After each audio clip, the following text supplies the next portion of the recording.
Hey everybody, welcome back to Cornucopia Insight. It's your girl Ia, back again with another video.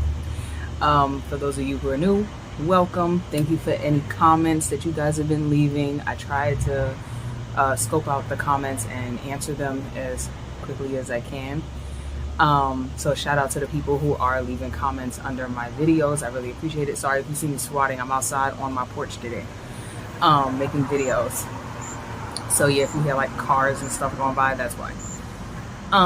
So anyway, I just got back from the pool, hence the get up. But thank you guys for supporting. Thank you for coming through and just being great. Those of you who are new, welcome. Like I said, and those, like I said, who have been supporting me, you're the best. Anyway, my disclaimer very quickly. As you all know, I am not a licensed therapist. I am not someone who works for the law.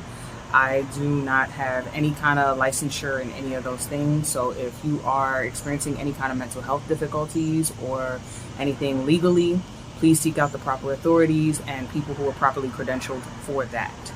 And so we're gonna jump in today.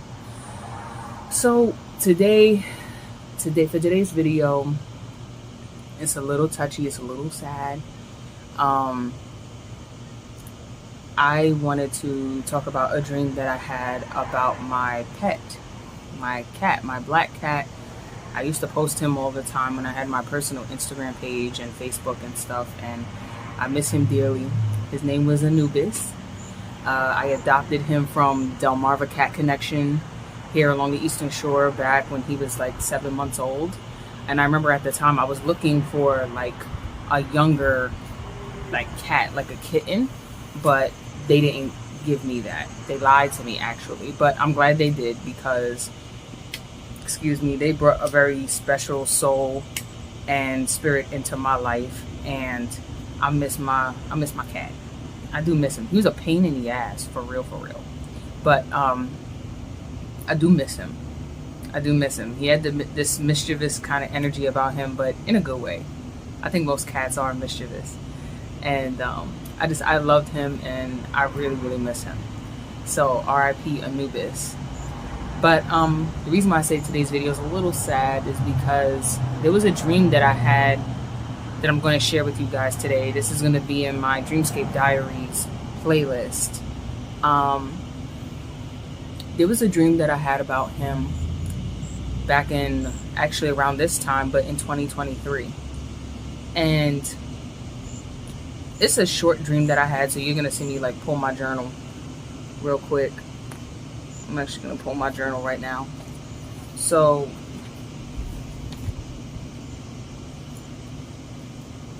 it was really short, but it was disturbing at the time.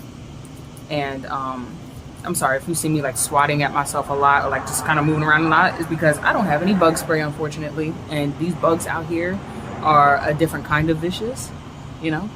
So, yeah.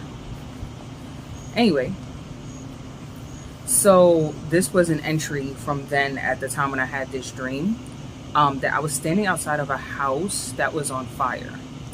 And I saw a black cat that looked like my cat at the time.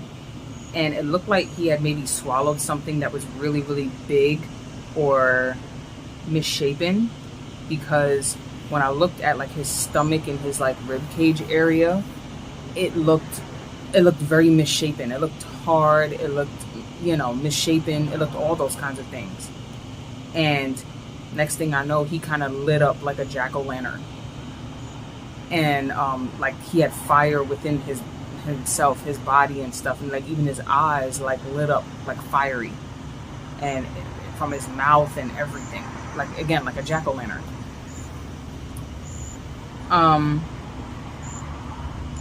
So I remember when I had that dream, and it's very interesting because fast forward to 2025, he passed away January 2025, shortly after my birthday. And I noticed he was kind of like moving funny, like not scooting his butt on the ground, because I know like when they say animals do that, like dogs or cats do that, when they scoot their butt on the ground, a lot of the time it means that they got worms or they got something like that. But no, he didn't have any worms or anything like that. He wasn't scooting his butt on the ground or anything, but he was definitely walking around like it was a little painful for him to walk. So at the time I didn't know what it was. And he kept looking at it. Finally, I started to see he was looking. Mind you, like I said, this was before he passed away. This was like maybe a few months before he passed away that he started doing this. Mind you, though, this dream was, like I said, back in 2023. Okay? So this was like right before this new year came in, that he was exhibiting symptoms, like weird symptoms with him, that he may be in pain, he may be experiencing discomfort or something like that. So time goes on, and he's still licking like his genital area. He's licking it, and I started looking things up. Like, okay, why is my cat laying down weird with his head kind of like tilted weird, like to the side? Like, cats don't do that unless they're not well. And that's what I found out. They do that unless they're not well. Like if they're unwell, sorry. They don't do that unless they are unwell. Yeah, so yeah. And clearly he was not well. So he was then licking his front, and I'm like, okay. And then he's like walking very carefully like he's in pain. I see him walking very, very carefully like he's in pain. And I'm like, huh. Okay, yeah, he wasn't walking like that before. So that's when I decided, after looking all this stuff up, I said, okay, now I'm genuinely concerned. Let me take him to a vet. Let me take him to a vet. Let me see what's going on with him. And hopefully it's nothing too crazy. And, you know, I didn't have pet insurance or anything like that. So I'm like, I hope the bill isn't insane. So we get there. They put him under anesthesia and stuff like that to calm him down and all of that. I had no idea that my cat actually had a pre-existing condition, which honestly to this day I don't even know what that damn pre-existing condition was exactly, because the doctor was never like specific as to what it was, but it was something to where it would come back. But I think it did pertain to what they found. So what they found was that he had a blockage in his bladder, and it was like a ball of cement, like big, huge, like calcified blockage. So when the doctor pretty much told me, the vet, he told me that, he was like, so we're gonna have to go through his urethra, go through his, you know, his penis basically, and try to unclog it, break down that cement blockage or whatever, that calcified blockage. We're gonna have to try to break it down and see what we can do from there. So they tried and tried and tried and tried and tried. They had him under anesthetic. They weighed him. They took x-rays of him. They did everything. And they saw the blockage on the x-rays and tried to get through his urethra as much as they could. But they could only go but so far up his thing. So they couldn't remove this blockage that way. So then the vet told me, well, we could have him sent to a veterinarian hospital in another county, but that's going to be like $4,000. And that's $4,000 that I could not just let go of $4,000 like that. That's crazy. And I said, that's crazy. There's no way I can do that, you know. And he also mentioned to me that even if they did remove the blockage from his bladder, there was still a chance that something like that could come back again. And from what he explained to me, if I take him, well, if they, I guess, ship him to this other hospital in another county that wants $4,000,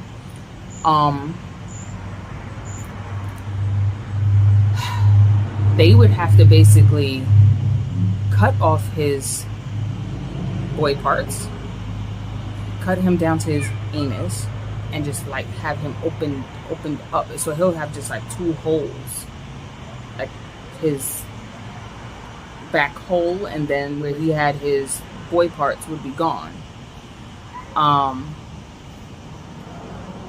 I'm trying to think back. I think when I got the stats on this cat, when I first adopted him, I believe he had like heart murmurs and stuff like that. So he wasn't well to begin with. He really wasn't well. And the people because I adopted him, they didn't want to say too much. And I didn't know. I really didn't know. So basically from what the vet was telling me when I took him, he said, yeah, if we take him to send him to this other hospital with this other county, it's going to be like $4,000. And then there's no guarantee that this kind of thing won't come back. We have to cut off his genital area. Like, there was just too much going on. It was just way too much for my cat. So I said, no, I don't want to put him through all of that, because even under the anesthesia they had him under, he could still feel them like going through his stuff. And he was like jumping like under the anesthesia. I'm sorry. And I meant to say early on in the video, disclaimer, I'm going to put it anyway. Disclaimer, if you're sensitive, you're a pet person, you love animals, and you are sensitive to information like this, or you've been through something like this, I am so sorry. This is trigger warning. Kind of late in the video, but trigger warning. I'm going to also put it in the title. If you are sensitive to these kinds of stories and you're missing a pet just like I am. So,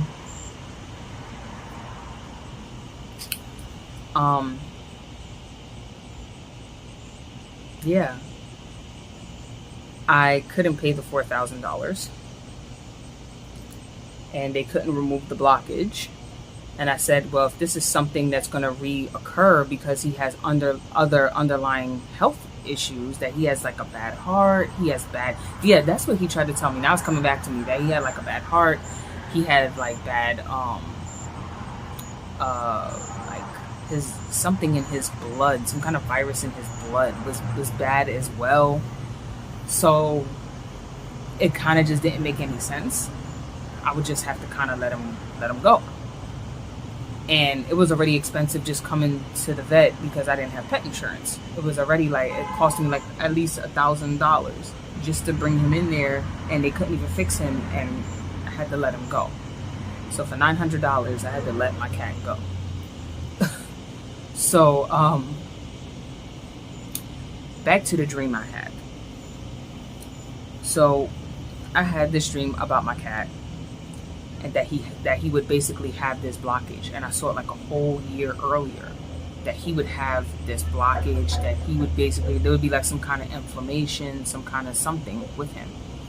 And it turned out to be true. It turned out to be exactly that. He had a blockage in his rib and abdominal system. And what's even more interesting is how it kind of correlated with my grandmother's passing. Because my grandmother, she went through 2 breast surgery stints, and after that it spread to her liver. And same thing like with my cat, it was hardened like a block of cement, and then it just got harder and harder across her abdomen, and before she had passed. So with that being said, it's just eerie to me how similar, you know, some of those, the placement, and how they had like this hard blockage going on with them, and died within months of each other. They died within months of each other. And luckily my grandmother, while she was still here, you know, because my cat went first, luckily while my grandmother was still here, you know, she put me at ease. She did tell me, you know, Ia, he's fine where he is. I see him, because my grandmother, as you guys already know, if you don't know and you're new to the channel, my grandmother was a spiritualist herself. So she could see those kinds of things a little bit more in depth than I could, I think. And she said, he's fine where he is. He's actually very happy where he is. He said, don't cry, don't be sad, be happy you let him go.